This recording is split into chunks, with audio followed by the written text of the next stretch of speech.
So now I'm going to talk about editing all the sound tracks individually, talk about how we're going to put those together to create a complete audio image of the performance that's going to combine the voice talent, their individual tracks which are mono. We're going to give those a stereo effect so that they're spatially located. We're going to control the spectral content and the levels, and we're also going to add into that both music and background sound effects and individual, what we call Foley effects, which are effects that have to do with an individual performance action. So we're going to composite all those together in Cubase Artist 7. We're going to end up with a single stereo track.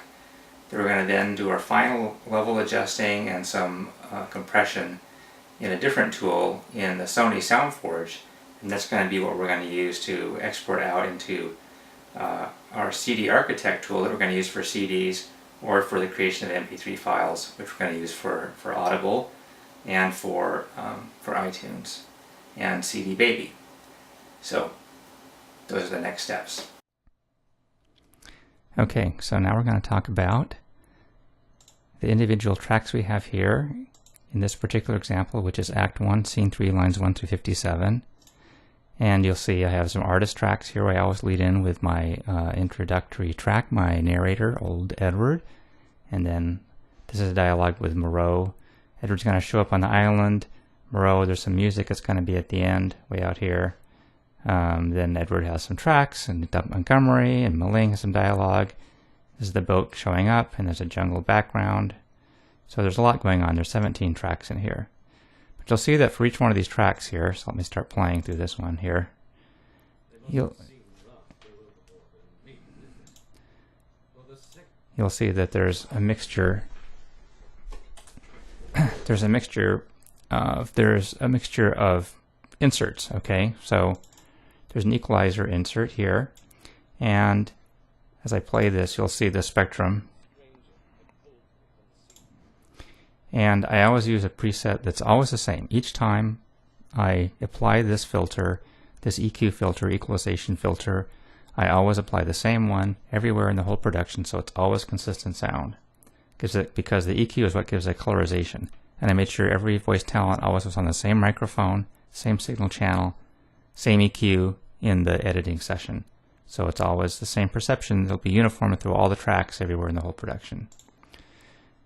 These are mono, and we're not doing any special processing here. And so to give it a little bit of colorization, because this is a full stereo production, to get that color, what we do is we use this little mono to stereo plugin, this in VST plugin that Cubase has. And again, it has a preset that I always use for the same person. I always use the same preset, so I name it and I store it under preset. And what it's really doing is it's creating a slight delay between the two tracks, and it's putting a little bit of frequency content difference, a little bit of spectrum filtering between the two, and that kind of makes it sound like it's a stereo source, even though it's not really. And then Moreau, for example, he'll also have a compressor. They'll all have a little bit of compression, and that's really done more as a safety here. So this compressor is really important. So when the little peak up here is showing, that means that the input has gone above this little knee here, and the knee is this point here, minus 14.3 dB. That's the point where we're going to start rolling off the gain on the signal, and we're going to roll it off by this ratio 2.9 to 1 is the ratio. And this is the attack is the time that this algorithm is going to use to look ahead and see if this, in the 1 millisecond window, if the signal has gone up over that peak, I'm going to start to turn the volume down. I'm going to turn it down by that ratio. And I'm going to, once I've done that, I'm not going to let the volume off for 500 milliseconds, which is a quite slow release. But generally, you're always going to have a fast attack and a fairly slow release so that you quickly respond to the change in volume, but you don't abruptly drop it. Because every time you do compression, you're distorting. Just compression is distortion. But voices are somewhat distorted.